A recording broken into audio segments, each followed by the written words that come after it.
Selamat pagi Cikgu Safwan dan kawan-kawan.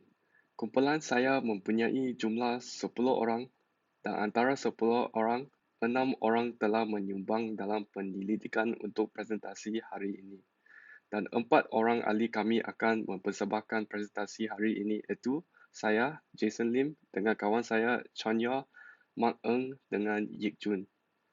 Hari ini saya dan pasukan saya akan membentangkan tentang animasi atau kartun tempatan yang dapat menyampaikan mesej dalam menyatu padukan masyarakat di Malaysia. Antara semua kartun yang terdapat di Malaysia, kita telah memilih kartun Upin dan Ipin. Yang pertama, saya akan membentangkan tentang pengenalan Upin dan Ipin.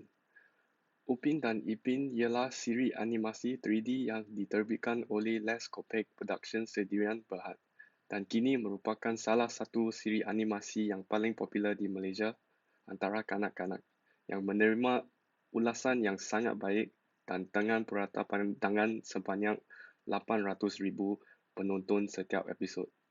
Siri TV ini sebenarnya adalah sambungan daripada filem cerita sulung syarikat Geng Pengemaran Bermula.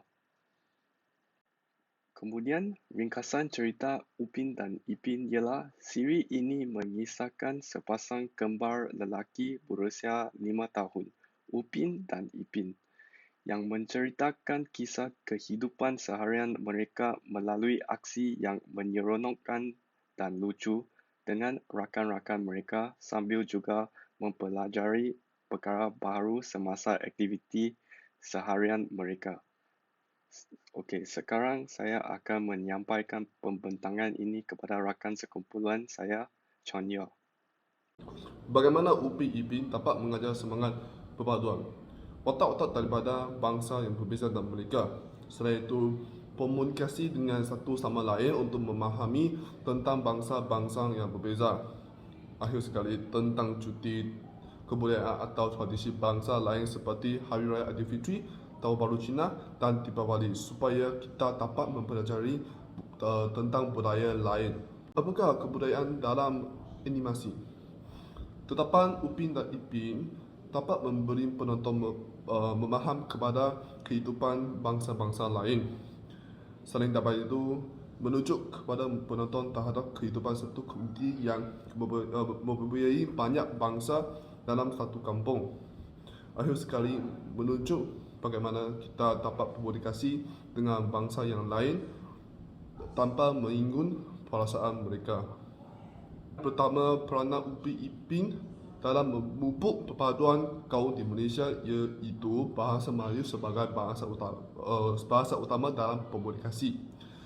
Selain itu, melihat apabila watak-watak yang mempunyai pelbagai bangsa masih dominan dengan menggunakan bahasa kebahasaan seperti watak. Akhir sekali, memupuk kegunaan bahasa Melayu dalam golongan kanak-kanak Upin dan Ipin, medium yang terbaik dalam memanfaatkan penggunaan bahasa Melayu di kalangan anak-anak.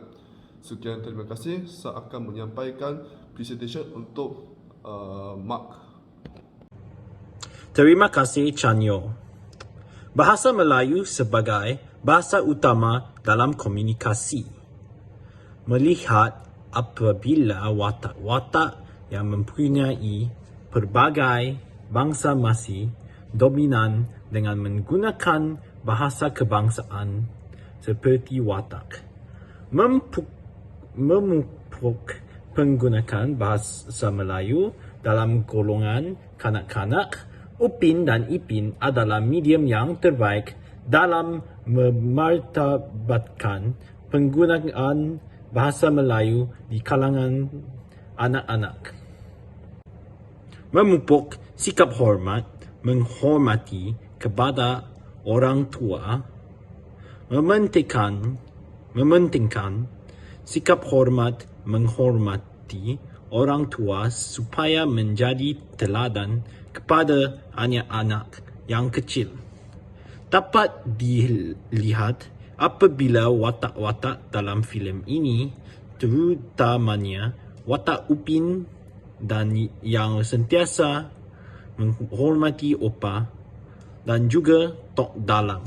Hubungan rapat antara satu sama lain.